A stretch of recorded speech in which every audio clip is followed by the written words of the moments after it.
If the city council appoints a city position together with a designee as an alternate director, then CPA requires that the individual serving as a designee also be specifically identified in the appointment documentation. So following your decision tonight, the council, city staff will provide the CPA clerk of the board with the required information that you decide tonight. And then they also have established training for board members. I wanted to remind you that we are about to go to the League of Cities, and so the required ethics training, the AB 1234, and the 2 hours of fiscal and financial training, we will be meeting that requirement as we will be attending the training at 8 a.m. on Wednesday, the 23rd. And so that will be already taken care of, and you don't have to worry about that, whoever you select. Upon completion of the board selection, there will also be an orientation process, which will coordinate with whoever the board of directors are, and then the clerk of the board for CPA.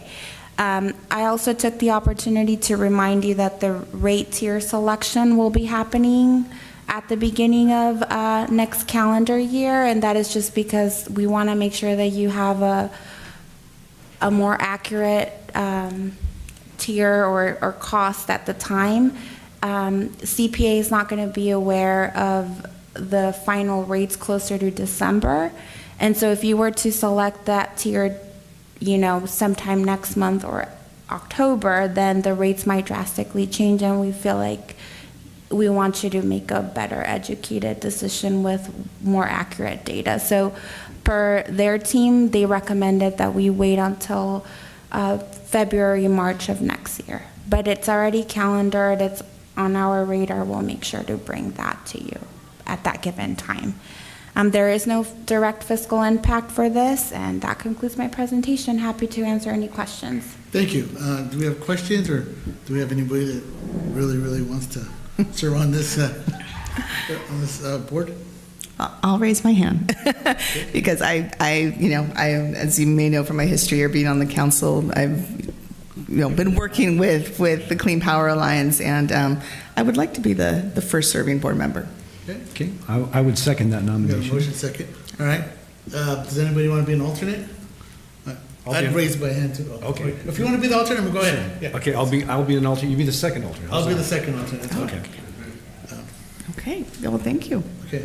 So with that being said, there a motion? Or? So I move that I'd like to make a motion that Cristina Villasenor be the primary. I would be the alternate, and Albert, you'd be the second alternate on the Clean Power Alliance voting member. Okay, we got a motion. Is there a second? I'll second. A motion second. All in favor? Aye. Any opposed? Okay, motion passes unanimously. Thank you. All right. Thank you. Okay, moving on to 9B, consideration of ordinance number 26-1000 to amend chapter 12.11 of the Fillmore Municipal Code to update the city's wastewater pre-treatment requirements.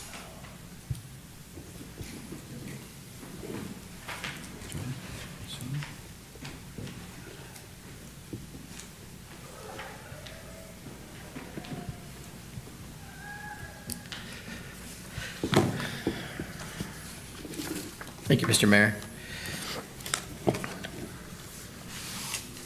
Staff is requesting the City Council introduce the first reading of ordinance number 26-1000, which will update Chapter 1211 of the Fillmore Municipal Code governing the city's wastewater treatment pre-treatment requirements. The proposed amendment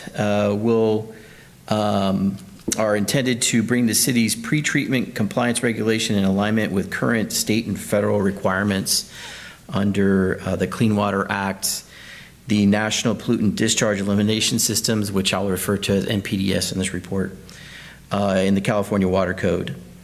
The existing Chapter 1211 was last comprehensively updated in 1998, or 89 rather, and no longer reflects the subsequent regulatory changes. The ordinance reorganizes and modernizes Chapter 1211 and incorporates updated pre-treatment technology and regulatory requirements.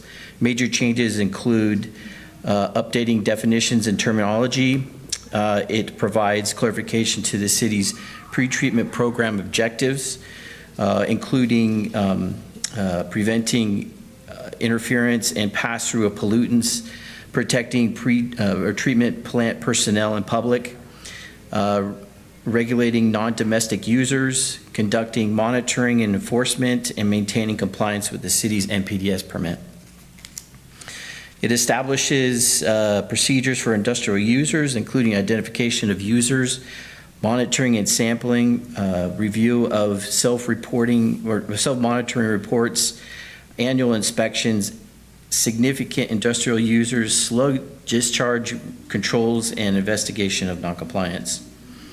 It updates pretreatment facility requirements for industrial users, including grease traps, gravity separating devices, and other pretreatment systems. The ordinance also shifts specific regulatory responsibility from the city manager to the Public Works Director. Enhanced enforcement authority, including the ability to deny or place conditions on industrial discharges, required compliance with pretreatment standards, and establishes individual or general control mechanisms and pursue remedies for noncompliance. It also provides due process and emergency enforcement provisions, including notices and the opportunity for a hearing before penalties are imposed, while allowing immediate action for a discharge presented an immediate or imminent threat to public health, welfare, and the environment, or operation of the treatment system. There is no direct fiscal impact associated with the introduction of this ordinance. The ordinance is intended to support protection of the city's wastewater treatment systems, the public health, and receiving waters by preventing pollutants from entering the city's public treatment works, or the POWS.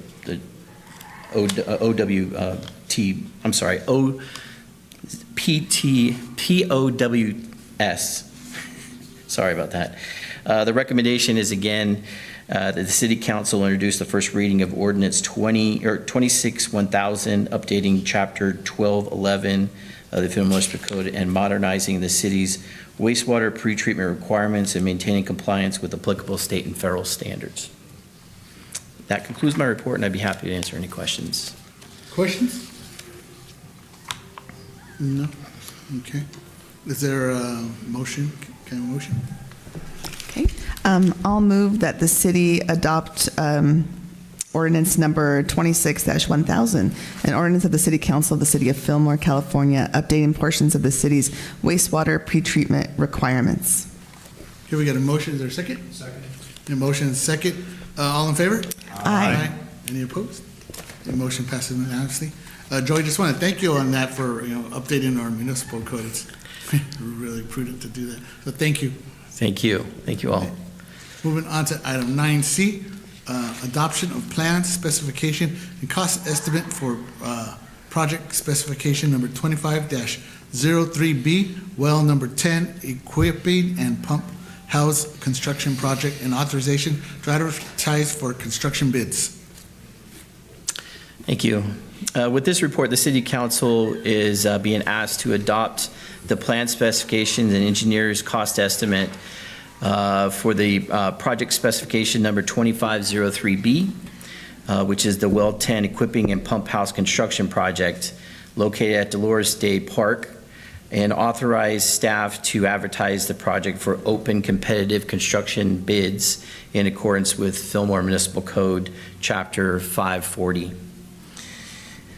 On January 14th, 2025, the City Council authorized staff to proceed with the design of Well 10, the project being constructed in two phases. Phase A, which is also known as 2503A, included the drilling of Well 10 and the demolition of the now abandoned Well 5 at Dolores State Park. Phase A was completed on June 30th, 2026, and the city council subsequently authorized staff to file the notice of completion, which we have. Phase B, also known as Project Specification 2503B, will complete the development and equipping of well number 10.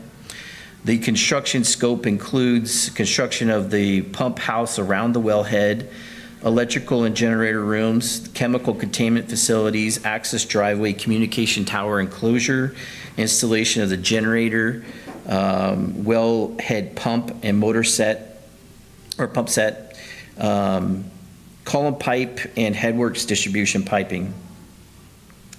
The project plans have been reviewed and approved by the city's Building and Safety Department and the Fillmore Fire Department. The engineer's cost estimate for the construction of Phase B is a tad under $2.5 million. Staff is also requesting the City Council's authorization to advertise the project for, advertise the completed construction documents for open competitive construction bids. The proposed schedule is advertise the project this coming Thursday on August 27th, opening bids on October 1st, and then bringing the contract back, or the authorization to award the contract back to the City Council on October 13th. And then we're anticipating construction beginning November of this year and continuing until August of 2027, with the notice of completion estimated to be on September 15th, 2027. There is a very long construction timeline there, and that's primarily due to procurement of equipment that's, has a very long lead time.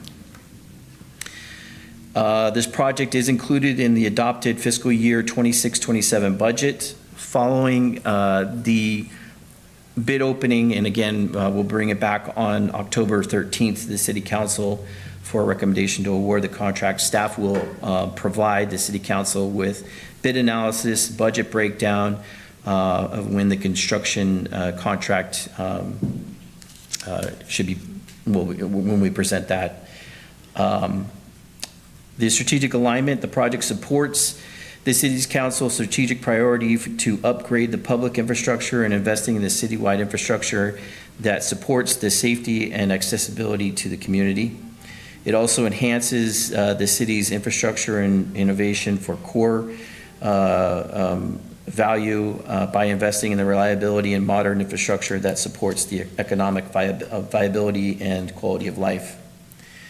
Staff is again recommending the City Council adopt the plan specification estimate for project specification 2503B and authorize staff to advertise a project for construction bids. That concludes my report, and I'd be happy to answer any questions. Thank you so much. Councilmember Garnica.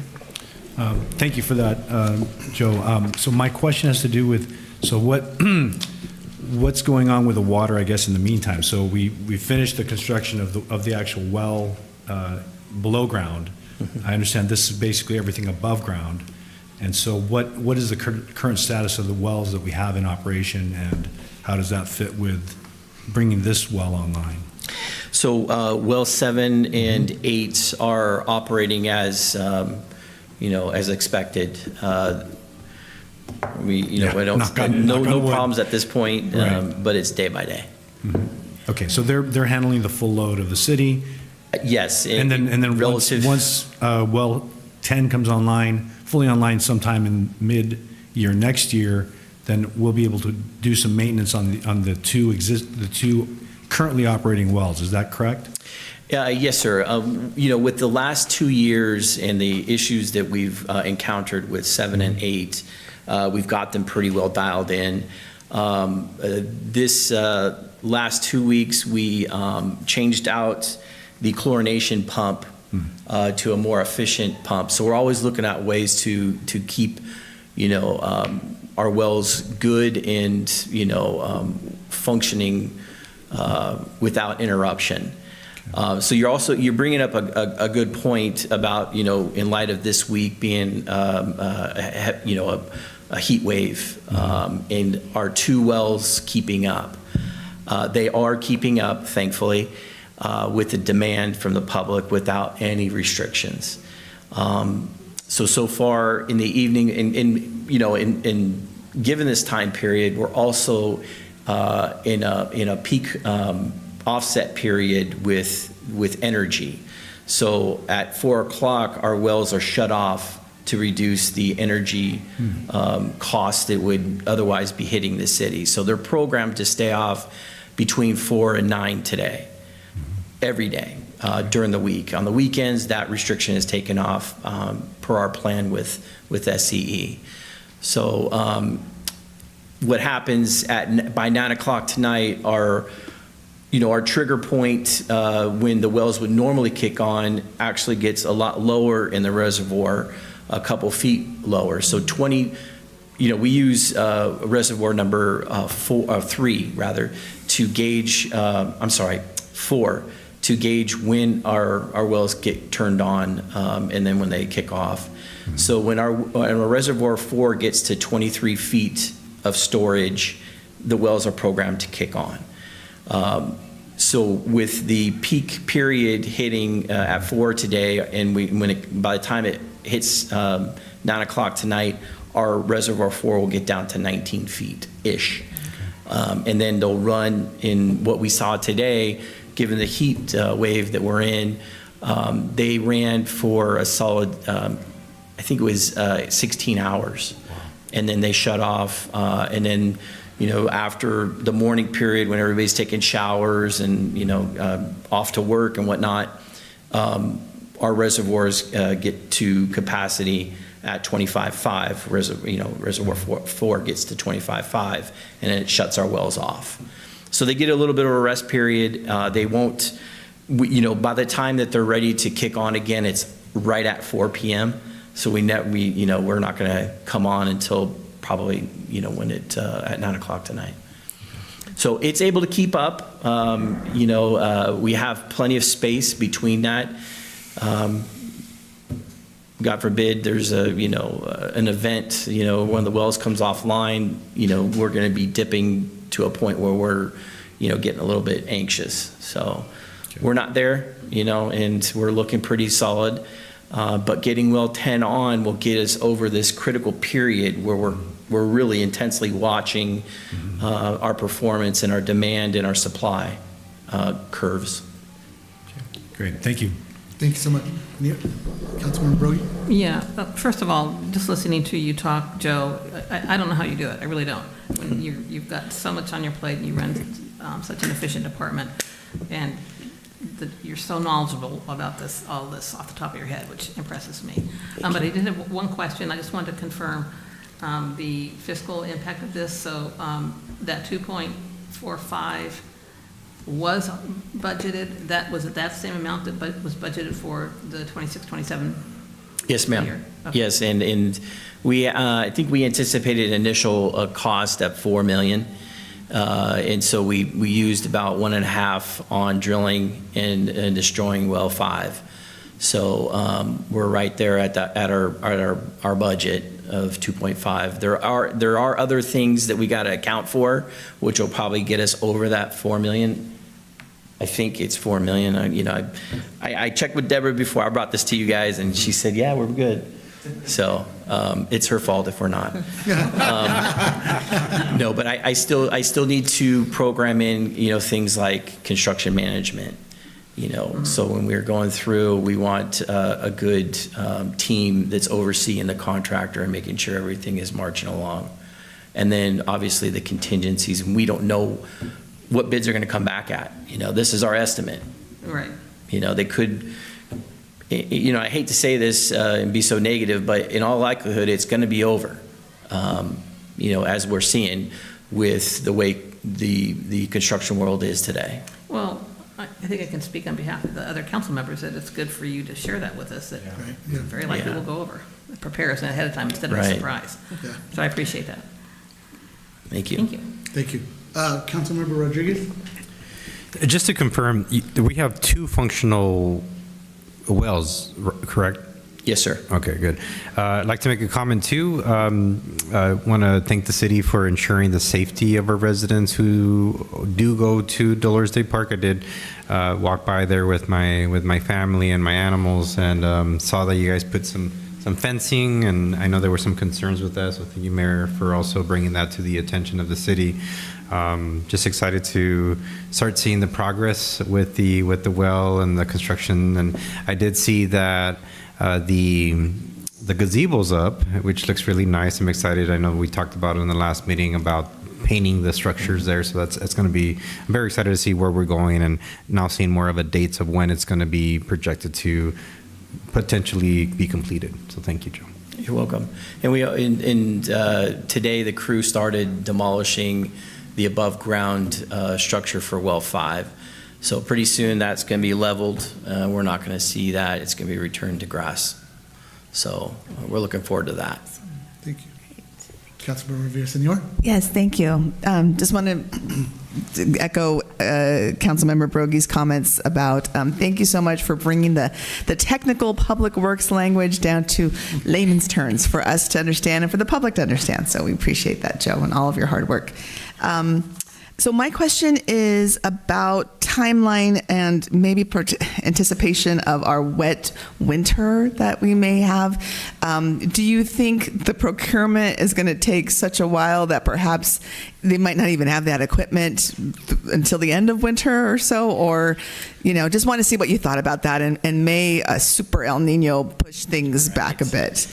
Yeah, the weather is never our friend in construction, especially when we're outdoors doing stuff.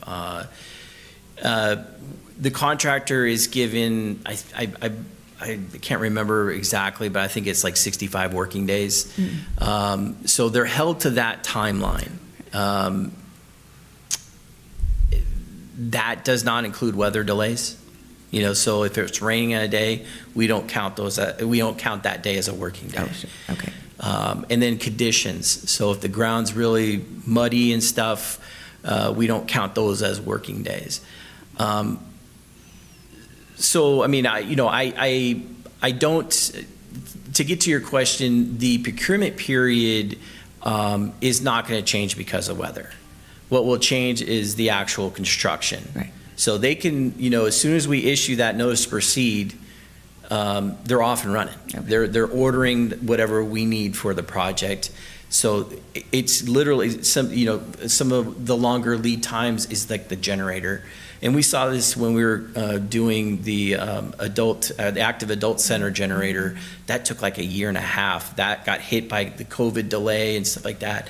I don't anticipate that happening on this one.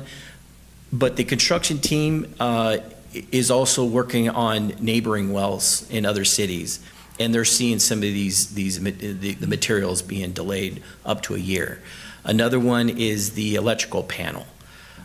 So we've been working with some partners in trying to maybe advance procuring some of the longer lead time materials. I don't know if that's going to happen, but we can at least give the contractor a beat on some readily available equipment. I'm also being a little bit conservative in the schedule I'm giving you. It may happen where the contractor is able to procure everything really quickly, and we're up and running in spring. I really hope that's the case, but that's probably not going to be the case. Okay. Yeah. No, I appreciate So that. yeah, there will be some weather delays, but I don't anticipate them being any different from other seasons, other years. I'm sorry, other years, the rainy season in other years. But there is going to be some weather delays. Okay. Thank you. Thank you, Joe. Okay, seeing no other questions, is there a motion? Okay, I'll move that our city council adopt the plan specifications and estimates for well number 10, equipping and pump house construction project at Dolores Day Park, known as project specification number 25-03B, and authorize the advertisement of the project for construction bids. Did we get a motion second? I'll second. A motion and a second. All in favor? Aye. Any opposed? Motion passes unanimously. Thank you. Thank you. Thank you. Moving on to item number 9D, introduction of ordinance number 26-1001, amending, the new 90 or 90. Okay. Introduction of ordinance number 26-1001, amending Fillmore Municipal Code Title 11, Streets and Sidewalks to add Chapter 11.30, unlawful camping and storage of personal property in public spaces.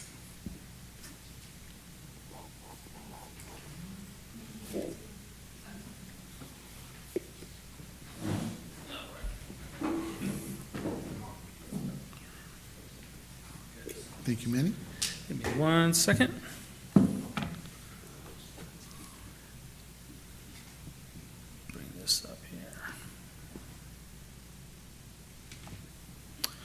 Thank you, Mayor, members of the council, and thank you, our city attorney, Tiffany Israel, and her firm who helped prepare this report. The ordinance that we're presenting to you today is needed primarily for compliance with a grant. It's round 5 of the Encampment Resolution Fund grant. Requirement of that grant requires that cities do enact an encampment ordinance, and this encampment ordinance has been prepared in compliance with the governor's orders, Executive Order N-124, the model ordinance, and also with the guidance provided by the Ventura County Continuum of Care.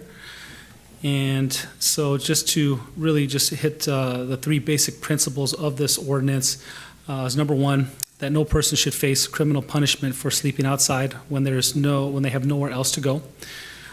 Shelter and services should prioritize people experience homelessness and ensure their belongings are treated with respect. And 3, that officials must be able to enforce common sense policies to protect the health and safety of their residents and maintain their public spaces. So really what this ordinance is trying to do is to, treat the homeless in a humane fashion, but also allow cities to enact policies to protect the public health and safety. And so that's what we believe that this ordinance does provide the city with. And I do have a document here to kind of go over some of the key points of the ordinance. So camping on public property would be prohibited and declared a public nuisance.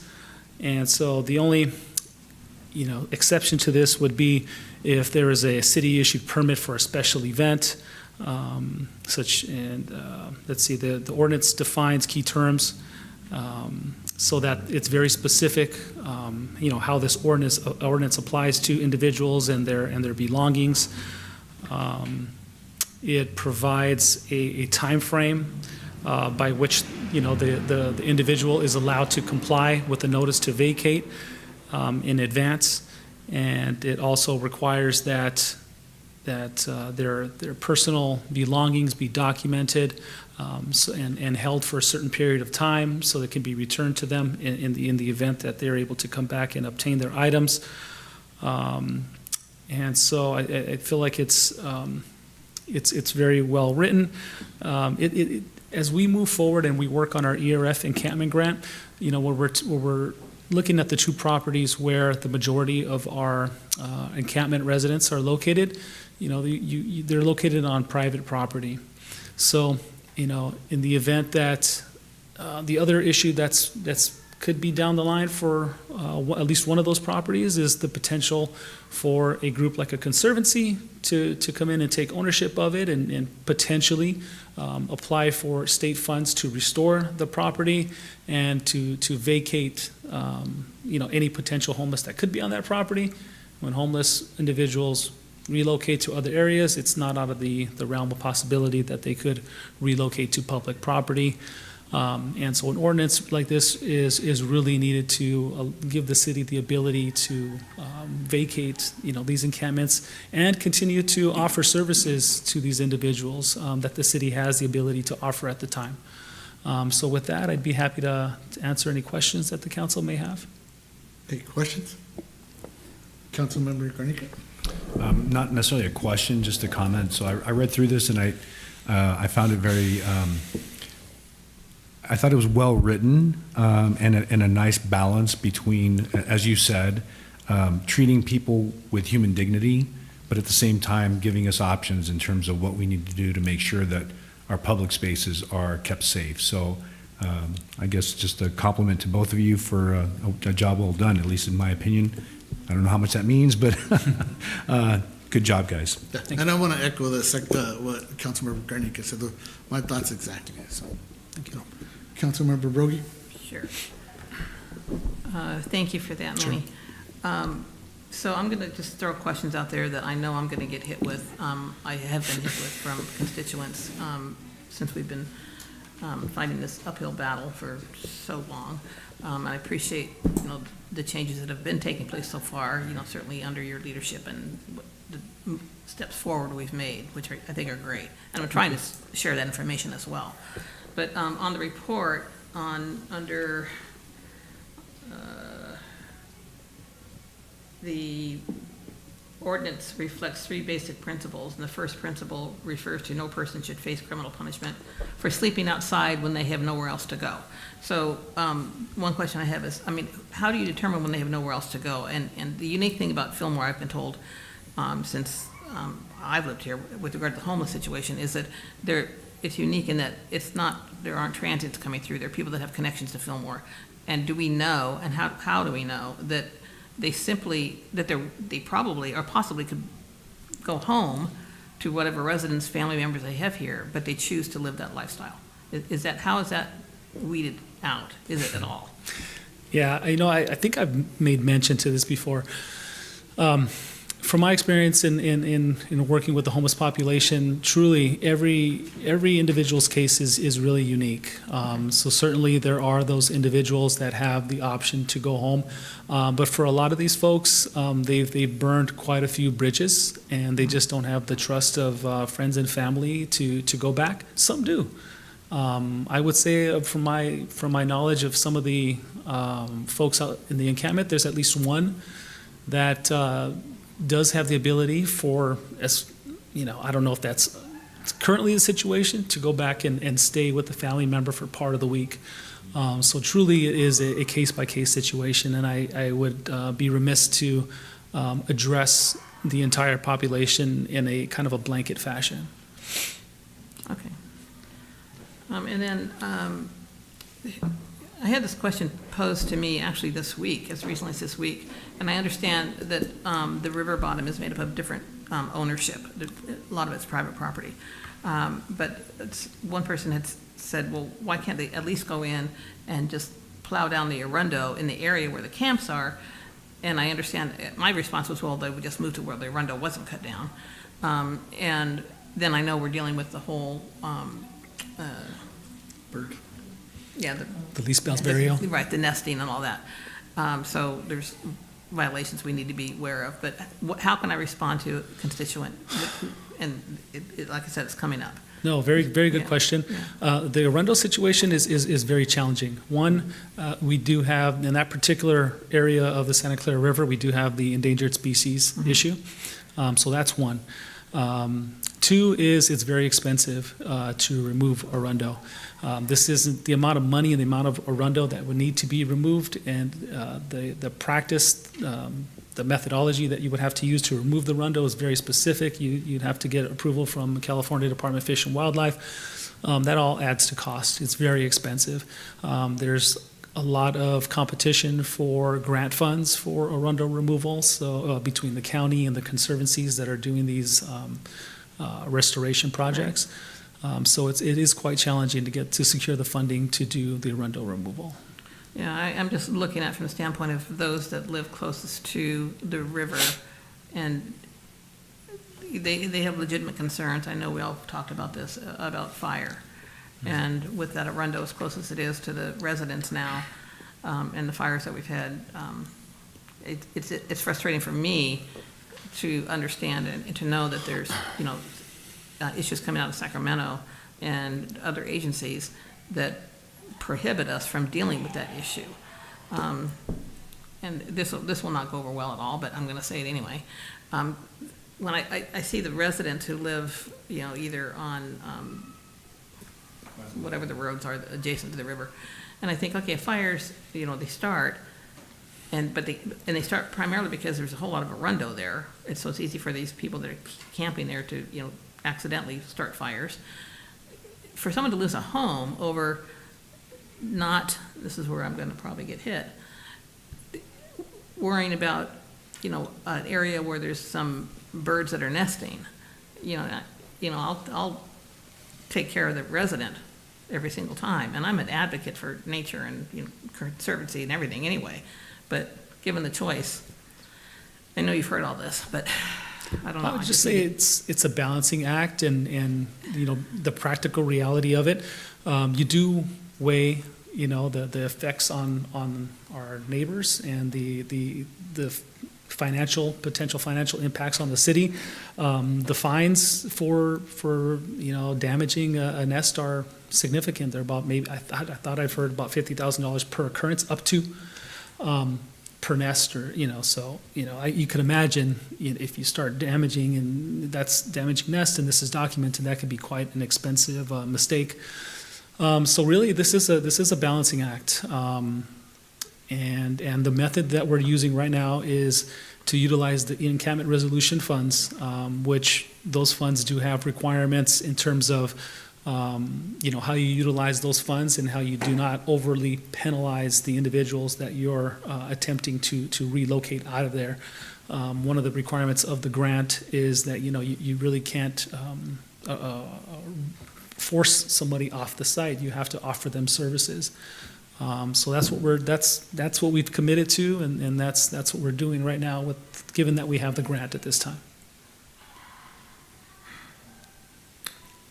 Yeah, and again, my heart goes out to people that are dealing with this on a day in and day out basis, and not just the home. I mean, the homes also are included in that group that I have empathy for, but the people that are dealing with this day in and day out here are worried about fires. I do have some good news. One of the individuals in the encampment on the property adjacent to Heritage Valley Parkway has secured housing. It's one of the updates I'm going to be able to provide. It's interim housing. So there's some good news that I have to give you with regard to the program. So that's good to know. Yeah. We need all the good news we can get out of this topic.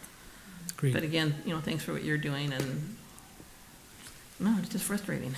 So It is. Thank you for sharing that on behalf of the residents. It's important for them to hear that. yeah. I appreciate the council members who have shared their appreciation for staff's work on this, but it is important that our community also hears, and that their frustrations and concerns are being reflected by council members. Right. And any communication that we can get from you to pass on is really, really helpful. So Okay. porch talk tomorrow night. Porch talk, all right. Thank you, Councilmember Brogy. Excellent question. Thank you. Councilmember Villaseñor? Yeah, and this is just a comment. Thank you, Manny, for your presentation. Thank you for having this discussion. And I think we just need to continue these great lines of communication that you're giving us, Manny, and being able to pass on, and for us to be able to discuss. And I just wanted to make the comment on the Arendo, which is super, super frustrating. One, the cost to remove it, and then just the way of nature of that we are in. We're at the lower end of the river valley where Arendo is upstream, and the fact that we can remove it from our area, but being that Arendo seeds are upstream, that they will just come and flow again. And so it's going to just take a massive statewide funding commitment in this area of coordination with our senators and assembly members that covered this valley and upstream of this valley to really move that issue forward. So yeah, I just wanted to say that. Thank you. Thank you, Manny. Thank you, everybody. With that being said, no more questions. Can I have a motion, please? I'd like to move the motion for the City Council to approve the first reading to introduce ordinance number 26-1010, ordinance of the City Council of the City of Fillmore, California, amending Fillmore Municipal Code, Title 11 Streets and Sidewalks to add Chapter 11.30, unlawful camping and storage of personal property in public places. Okay, we got a motion. Is there a second? I'll second. Okay, a motion second. All in favor? Aye. Any opposed? The motion passes unanimously. Thank you, Manny, again. Moving on to item 10, City Manager verbal report. Thank you, Mayor. I know Manny started to provide you with an update on the ERF grant, but we wanted to make sure that we didn't deviate so much on the previous item, but he'll provide you with the rest of the update. We have good news of rapid rehousing in the past 2 weeks, so good job, Manny and Turning Point staff, too. Thank you. Thank you. So an update with the ERF grant. They've been working, our case managers have been working really hard, and just within the last, I'd say 2 to 3 weeks, I had mentioned the one resident that had been placed into temporary housing, and immediately following that, they had 2 more clients that had agreed to also go into temporary housing as of September 1st. And then another that was going to be placed into permanent housing also on September 1st. So that's 4. So, I know it's been kind of frustrating for the community to have a grant and hearing about this $1.5 million that's out there. What is it doing? It's taken a while for the program to get started and for the case managers to develop these relationships with the residents, but it's borne some fruit, and we have some really good progress. And I think given this work, I think we'll see more being housed placed in temporary housing, with the overall goal of having them placed into People Self-Help's project, the Fillmore Terrace project. Just to give you a little update on that, and it kind of aligns really good with the grant right now. They anticipate hopefully starting construction, if they're able to complete their financing and get everything going, in January or February, start construction of 2027. And so they anticipate a 1-year construction cycle. So if that all goes as planned, they would open it up a year from then, and then we would try to get we would have priority for our encampment residents to move into, permanent supportive housing. So, that's the goal. Thanks to your leadership and your guidance, that's something that could be a reality. That's my update on the ERF, and happy to take any questions. Questions? Okay, Councilmember Villasenor. Yes, thank you, Manny. So for the permanent housing, does that mean permanent, like found an apartment that'll have supportive services with them? Right. So People Self-Help's Fillmore Terrace project includes 13 units, supportive service units. Oh, right, but I was just wondering for right now, for that person that you'd mentioned has permanent housing.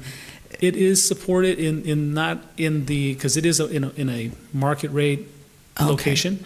But our case managers will continue to meet regularly with the client. As long as they're receiving rapid rehousing dollars, they're going to have to maintain a relationship with our case manager to make sure that they're working on their program.